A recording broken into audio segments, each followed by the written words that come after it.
गरीब दर्जी माँ की 3 शहरी बेटियां। गरीब गंगा अभी भी लालटेन की धीमी रोशनी में आंखें गड़ाए कपड़े सी रही थी। वहीं उसकी तीनों बेटी अंजलि, पायल और सिया पढ़ाई कर रही थी। माँ, तुम सुबह से कपड़े सिल रही हो, अब बाकी के कपड़े कल सिल लेना, अब साथ में खाना खाते हैं।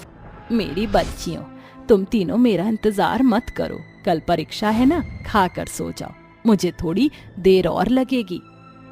तीनों खाना खाकर सो जाती हैं, मगर वो गरीब दर्जी माँ देर रात तक लोगों के कपड़े सीती है। ये कहानी है गरीब गंगा की, जिसका खुशियों भरा संसार शुरू होने के साथ ही खत्म हो गया था, जब हरिशंकर एक हादसे में उसे उसकी 3 बेटियों के साथ अकेला छोड़ गया। उन गरीबी भरे हालातों में गंगा ने बहुत दुख झेलकर अपनी बेटियों को पाल पोस कर बड़ा किया। थोड़े दिनों में गंगा की तीनों बेटियों की परीक्षा पूरी हो जाती है। देखो माँ, आपकी तीनों बेटियों ने बहुत अच्छे नंबरों से स्कूल पूरा कर लिया। और माँ, हम तीनों को स्कॉलरशिप भी मिली है, जिसे हम शहर की किसी भी कॉलेज में बड़ी आसानी से एडमिशन ले सकते हैं। हम शहर जाना चाहती हैं माँ। अपनी बेटियों से बिछड़ने के ख्याल भर से उस गरीब माँ का मन भर आता है। तुम तीनों अपनी माँ को छोड़कर शहर चली जाओगी, मगर तुम्हारे बिना मैं कैसे रहूंगी? मेरी बच्चियों, मुझ गरीब दर्जी माँ का तुम तीनों के सिवा है ही कौन? हम जानते हैं माँ, मगर हम कौन सा आपको हमेशा के लिए छोड़कर जा रहे हैं? बस कुछ सालों की बात है, हमारी पढ़ाई पूरी हो जाएगी तो हम आपको लेने के लिए आएंगे।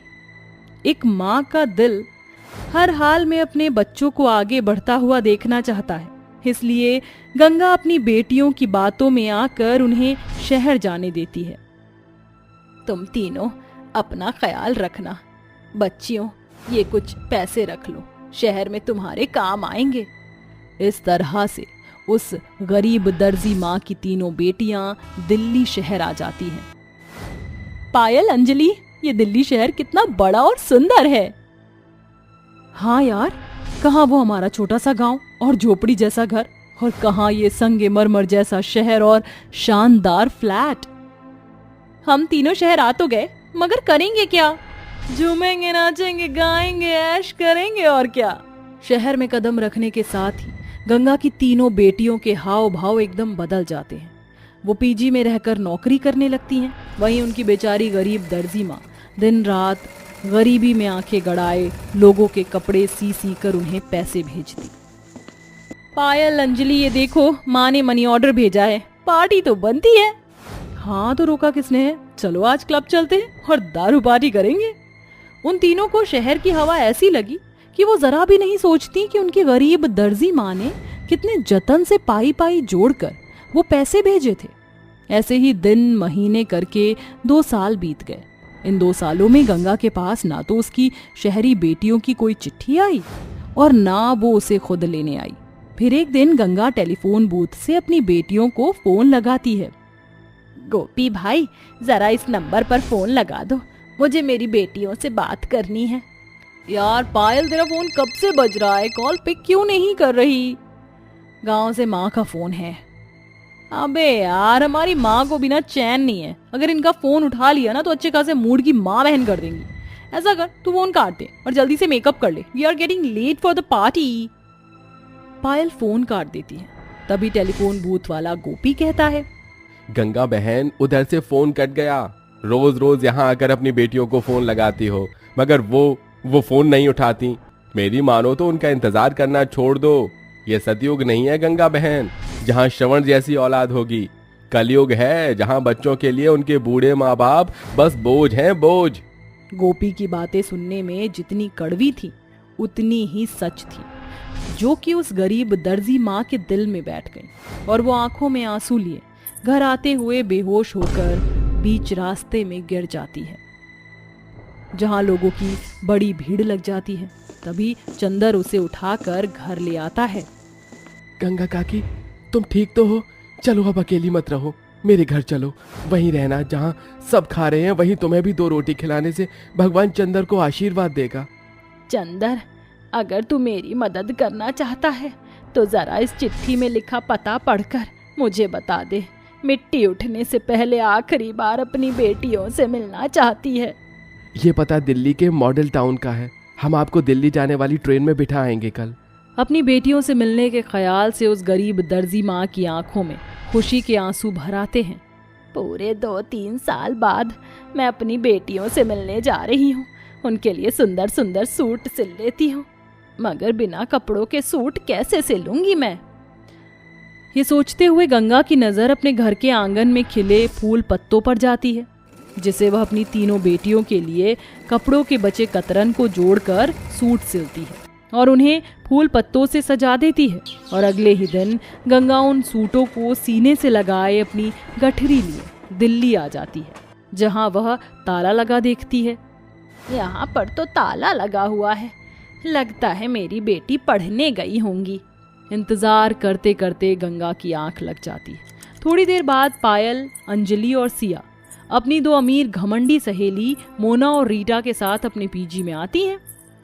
ये गरीब औरत कौन है? देखो ना कैसे तुम्हारे पीजी के आगे पड़ी हुई है। होगी कोई भिखारन। जस्ट फॉरगेट हर। चलो अंदर चलते हैं। अपनी झूठी इज्जत और शान को बचाने के लिए वो तीनों शहरी बेटियां अपनी गरीब दर्जी बूढ़ी माँ को दरवाजे के बाहर छोड़कर अंदर चली जाती हैं। वहीं दरवाजे के बाहर बैठी वो गरीब माँ अपनी सिसकियों को दबाते हुए बहुत रोती है। अपनी जिन बेटियों के भविष्य के लिए मैंने दिन को दिन और रात को रात नहीं समझा, आजकल की आई सहेलियों के लिए मेरे दूध की कीमत और मेरी ममता तक भूल गई। मोना और रीटा के जाने के बाद गंगा अंदर आती है। माँ, शहर आने से पहले एक बार हमें बता तो देती।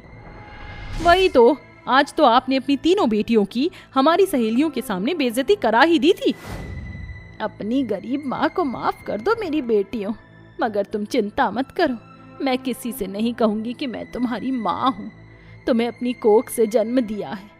खैर ये देखो, तुम्हारी दर्जी माँ तुम तीनों के लिए सूट सिलकर लाई है। पत्तों का सिला हुआ सूट देखकर तीनों चिढ़कर गंगा को बहुत सुनाती हैं। ये क्या है माँ? हमारी हैसियत ये पत्तों का सूट पहनने की है? ये हमारे पहनने लायक नहीं है। और वैसे भी अब हम शहर में रहती हैं। पैसे कमाने का नशा गंगा की तीनों बेटियों के सर चढ़कर बोल रहा था और अपनी ही बेटियों ने अपनी ही माँ को नौकर बनाकर रख दिया। दिन भर काम करने के बाद तीनों रूखी सूखी रोटी खाने को उसे देती। फिर एक दिन, माँ हम ऑफिस जा रही हैं, हमारे सारे गंदे कपड़े धो देना और घर की अच्छे से सफाई कर देना। ठीक है बेटी, कर दूंगी। यूं तो घर में फ्रिज, वॉशिंग मशीन, आरओ सब था, मगर गंगा को उनका इस्तेमाल करना नहीं आता था, जिस कारण वह घंटों तक हाथों से कपड़े धोती है और सफाई करती है। इस बीच वह भूख से मचलती रह जाती है। तभी रात में उसकी तीनों बेटियां अपने अपने बॉयफ्रेंड के साथ घर आती हैं। बेटी तुम आ गई, जल्दी से मुझे पानी और खाना दे दो, बहुत भूख लगी है। सुबह से पेट में अन्न का एक दाना नहीं गया। अंजलि, ये कौन है? क्या बताऊं आलोक, बदकिस्मती से ये मेरी माँ है, मेरी गंवार माँ। अगर थोड़ी बहुत पढ़ी लिखी होती तो ये फ्रिज, वॉशिंग मशीन चलाना जानती। घर आते ही मेरा सर नहीं खाती। चल तुझे पानी दे दी हूँ। ये बोलकर अंजलि बड़ी ही बेरहमी से गंगा का हाथ पकड़ लेती है। तभी आलोक गुस्से में उसे खींचकर थप्पड़ मारता है। शर्म आनी चाहिए तुम्हें अंजलि, अपनी ही माँ के साथ जानवरों जैसा सलूक करते हुए। और तुम दोनों देख रही हो, हम तीनों भाइयों को लगता था कि तुम अच्छे घर की लड़कियां हो, मगर जो अपनी माँ की नहीं हुई वो हमारी क्या होगी। अनुज, यश, चलो। यश, तुम भी जा रहे हो? हाँ सिया, क्योंकि अगर तुम अपनी माँ की इज्जत नहीं कर सकती तो शादी के बाद हमारी माँ की क्या इज्जत करोगी। उन्हें जाता देखकर अपनी बेटियों की खुशी के लिए गंगा कहती है, रुक जाओ बेटा, ये माँ तुम्हारे आगे हाथ जोड़कर विनती करती है कि मेरी बेटियों को ऐसे ठुकरा कर मत जाओ। इन्हें अपनी माँ के दुख तकलीफों का एहसास हो या ना हो, मगर मैं तो माँ हूँ ना, और एक माँ हर हाल में अपने बच्चों को खुश देखना चाहती है। इनसे शादी कर लो। देखा तुमने, ये होती है माँ जो खुद हजारों दुख तकलीफ सहकर भी सिर्फ और सिर्फ औलाद की खुशी चाहती है। इसके बाद पायल, अंजलि और सिया को अपनी गलती का एहसास हो जाता है। सुना है माँ का दिल बहुत बड़ा होता है, जो बच्चों की गलती को माफ कर देती है। हमें भी माफ कर दो माँ। आखिर में गंगा अपनी बेटियों को माफ कर देती है और उनकी शादी का जोड़ा अपने हाथों से सिलती है और उनकी विदाई कर देती है। माँ, मेरे और राघव के गुल्लक में थोड़े थोड़े पैसे हैं, आप वो ले लो ना। छोटा सा ही सही, गणेश चतुर्थी की तैयारी कर लेते हैं। हाँ माँ, इतना तो हम कर ही सकते हैं। हाँ बेटा, बोलो गणपति बप्पा मोरया। मंगल मूर्ति मोरया। जय गणेश जय गणेश जय गणेश देवा, माता जाकी पार्वती पिता महादेवा। चार भुजाधारी माथे पर तिलक, सोहे मूस की सवारी। जय गणेश जय गणेश जय गणेश देवा। बोलो गणपति बप्पा महाराज की जय। देवों के देव महादेव की जय। माँ जल्दी से प्रसाद दीजिए ना। लो बेटा। प्रसाद बांटने के बाद सुमन घर के बाकी के काम में लग जाती है। शाम तक उनके पिता मुकेश भी आ जाते हैं। दोनों बच्चे गणेश चतुर्थी के लिए अपने पिता से पैसे मांगते हैं, लेकिन मुकेश पर वो भी नहीं होते हैं। बच्चों, मुझे माफ करना, मैं खेत में काम करने गया था, लेकिन मेरी एक भी फसल नहीं होगी। अब जब तक खेत में कुछ उगेगा ही नहीं तो मैं क्या बेचूंगा और तुम्हारे लिए पैसे कहाँ से लाऊंगा। कोई बात नहीं पिताजी, हम ज्यादा जिद नहीं करेंगे, कम में ही गणपति बप्पा का स्वागत कर लेंगे। हे गणपति बप्पा मोरया, इस बार हम आपका आदर सत्कार कैसे करेंगे? इस गणेश चतुर्थी पर तो हमारी हालात बद से बदतर हो रखे हैं। कुछ दिनों से तो दाने दाने के लिए तरस गए हैं खाने को। तुम सब निराश मत हो, जो भी होगा जैसा भी होगा, गणपति बप्पा की स्थापना तो जरूर करेंगे। अगले दिन पूरा परिवार बचे कुचे पैसों से छोटे से गणपति बप्पा को लेने जाता है। अरे मुकेश जी, हमने यहाँ तो पता कर लिया, सब महंगी मूर्ति दे रहे हैं, रोड के उस पार चलते हैं। सुनो राघव, पल्लवी बेटा, तुम दोनों यहीं रुको, हम अभी सामने वाली रोड से आते हैं। हाँ, तुम दोनों कहीं मत जाना, ठीक है? ठीक है माँ पिताजी, आप हमारी चिंता मत कीजिए। सुमन और राघव इतना कहकर रोड पार करते हैं कि एक ट्रक वाला आता है जिसके ब्रेक फेल थे और वो दोनों को टक्कर मार के चला जाता है, जिसमें मुकेश उसी समय अपना दम तोड़ देता है और सुमन की आंख अस्पताल में खुलती है, जहां डॉक्टर से उसे पता चलता है कि वो अपाहिज है और उसका पति चला गया है। इस बात से वो बहुत टूट जाती है। 4 दिन बाद वो अपने बच्चों के साथ अपने घर में होती है, उठने की कोशिश करती है लेकिन बैसाखी के कारण गिर पड़ती है। क्यों गणपति बप्पा, क्यों आपने मेरी जिंदगी क्यों उजाड़ दी? क्यों आपने मेरे पति को मुझसे छीन लिया? अब मैं उनके बिना अपने बच्चों को कैसे पालूंगी? और मेरी टांग भी छीन ली। इतना निस्वार्थ आपने मुझे क्यों बना दिया? मैं तो आपके नित प्रतिदिन सेवा करती थी। आप संभालिए खुद को, जो हो गया बदल नहीं सकता, लेकिन गणपति बप्पा आपके जीवन में खुशियां जरूर ले आएंगे। माँ परेशान मत होइए, डॉक्टर अंकल ने हमें सब कुछ बताया है। हम दोनों है ना, आपका बहुत ख्याल रखेंगे, हम आपका सहारा बनेंगे। हाँ मेरे बच्चों। फिर सुमन के बच्चे उसे सहारा देकर बिठाते हैं। उसकी ये दशा देखकर बैकुंठ में बैठे मूषक राज गणपति बप्पा से कहते हैं, स्वामी गणेश, सुमन आपकी परम भक्त है, उसके साथ इतनी बड़ी दुर्घटना हो गई, वो कोई काम करने लायक नहीं रही, उसके दोनों छोटे बच्चे भी भूखे हैं, भला आपने उसके साथ ऐसा क्यों किया? मूषक राज, उनके साथ जो हो रहा है वो उनके पिछले जन्म का कर्म फल है और यही उनकी परीक्षा भी है। लेकिन सुमन को मैं ऐसी हालत में नहीं देख सकता, क्योंकि वो और उसके बच्चे बड़े प्यार से मेरी सेवा करते हैं, इसलिए मैं उसके घर जाऊंगा। ये जानकर मुझे बहुत खुशी हुई महाराज। ये कहते ही गणेश जी सुमन के घर के बाहर एक लड़के का रूप लेकर पहुंचते हैं और कहते हैं, सुनिए सुनिए, कोई यहाँ है क्या? मेरी मदद करो। माँ कोई आया है, जरा आप देख लीजिए। फिर अपाहिज सुमन बैसाखी के सहारे उससे कहती है, कहो भला मैं अपाहिज तुम्हारी कैसे मदद कर सकती हूँ? देखिए, मेरा नाम गणेश है, मैं बहुत भूखा हूँ और 2 दिन से भटक रहा हूँ, मेरे पास न रहने की जगह है, इसलिए आप मुझे कोई काम दे दीजिए ताकि मैं कुछ खा पाऊँ। भला मैं गरीब जिस पर कोई काम भी नहीं है, न पैसे हैं, मैं तुम्हें क्या दूं? मैं और मेरे बच्चे तो खुद रूखा सूखा खाकर गुजारा कर रहे हैं और कभी कभी तो वो भी नहीं हो पाता।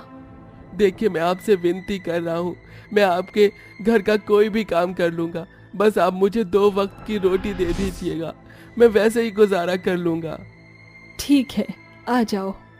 फिर सुमन रूखी सूखी रोटी और प्याज अपने बच्चे और गणेश जी को परोस देती है, जिससे वो बड़े ही प्यार से खाते हैं। अरे वाह, ये खाना तो अत्यंत स्वादिष्ट लग रहा है। गणेश, सूखी प्याज रोटी तुम्हें स्वादिष्ट कैसे लग सकती है? मुझे तो बिल्कुल अच्छी नहीं लग रही है। हाँ, मुझे भी।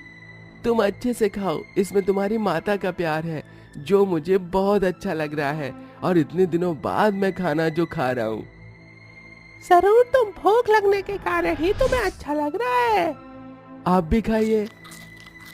ये क्या, सुमन के हिस्से में तो खाना ही नहीं बचा। जब खाना है ही नहीं तो खाऊं क्या? तभी गणेश जी के पलक झपकते ही सुमन की प्लेट में भी रोटी आ जाती है। अरे, तुम्हारी थाली में भी भोजन है, खाओ खाओ।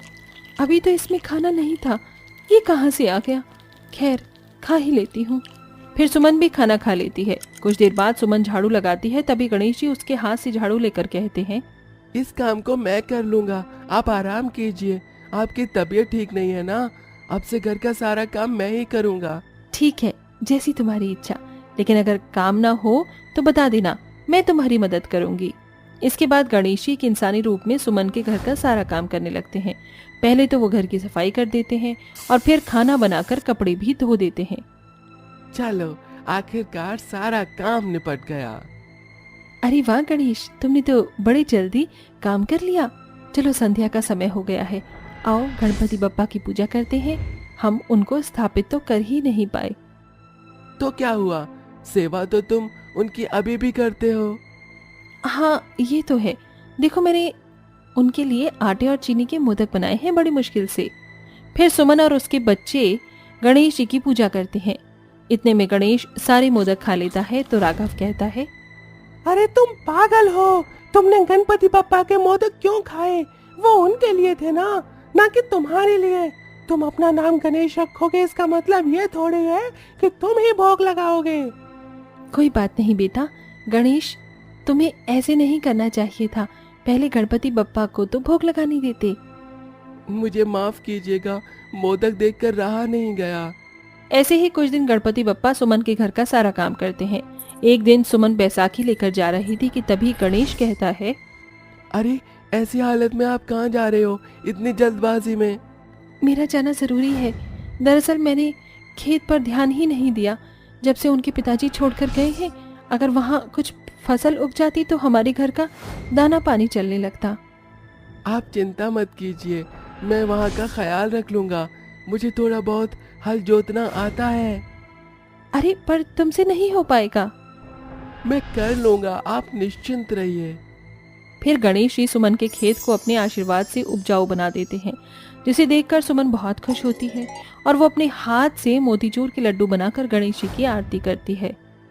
सुख हरता दुख हरता वार्ता विघ्नाची, नुर्वी पूर्वी प्रेमा कृपा जयाची। जय देव सर्वांगी सुंदरा उत्तिश दुराची, कंठी झलके माला मुक्ता फलनी। जय देव जय मंगल मूर्ति। बोलो गणपति बप्पा मोरया। माँ, जल्दी से मोतीचूर के लड्डू गणपति बप्पा को खिला दीजिए, क्योंकि उसके बाद हमें भी खाना है। हाँ बेटा। सुमन जैसे ही गणपति बप्पा को मोतीचूर का लड्डू खिलाती है तो वो जादू से गणेश के हाथों में आ जाता है, जिसे वो खा लेता है। सुमन बार बार गणपति जी को भोग लगाती है, लेकिन वो गणेश खा लेता है। अरे, तुम फिर से गणेश जी के लड्डू खा रही हो, तुम्हें शर्म नहीं आती? तभी एक तेज रोशनी में गणेश जी अपने असली रूप में मूषक राज के साथ आ जाते हैं। सुमन, तुमने इतने प्यार से मेरे लिए ये मोतीचूर के लड्डू बनाए हैं, तो क्या मैं इसे खा भी नहीं सकता? गणपति बप्पा, आप इतने दिन से आप मेरे घर में स्वयं थे, मुझे क्षमा कर दीजिए। मैंने आपसे घर के कितने काम करवा लिए, मैं बहुत शर्मिंदा हूँ। अरे नहीं, मैं तो स्वयं अपनी इच्छा से तुम्हारे घर आकर नौकर बना था, तुम्हारी सेवा कर रहा था। तुम इतने अच्छे दिल की हो, इसलिए मैं तुम्हें आशीर्वाद देता हूँ कि तुम्हें कभी धन की कमी नहीं होगी। तुम्हारी दोनों संतानों को अच्छे से विद्या प्राप्त होगी और तुम्हारे पैर को भी मैं वापस लौटा रहा हूं। अब से तुम्हें कोई अपाहिज नहीं कहेगा। तथास्तु। आपका कोटि कोटि धन्यवाद प्रभु। गणेश जी के आशीर्वाद देते ही सुमन का पैर पहले जैसा हो जाता है और उसके घर में धन ही धन बढ़ जाता है। तत्पश्चात गणेश जी अंतर्ध्यान हो जाते हैं। इसके बाद सुमन बहुत खुशी के साथ अपना जीवन व्यतीत करती है और उसकी फसल से भी अच्छी कमाई हो जाती है। तो दोस्तों, जैसे गणपति बप्पा ने सुमन के जीवन में दुख हर लिए, ऐसे ही वो आपके जीवन के भी कष्ट को हर लेंगे। बस कभी हार मत मानिए। कहानी में आपको क्या पसंद आया हमें कमेंट करके जरूर बताएं।